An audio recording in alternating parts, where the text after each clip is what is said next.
Olá pessoal, bora mais um vídeo. Dá uma olhadinha na cachoeira que tem lá embaixo.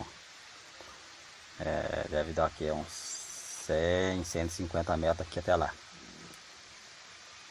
Se vocês gostarem desse vídeo, se vocês quiserem que eu faça um vídeo mostrando essa cachoeira de lá de baixo, deixa aí nos comentários aí, que o próximo vídeo eu faço de lá de baixo para vocês, mostrando para vocês lá.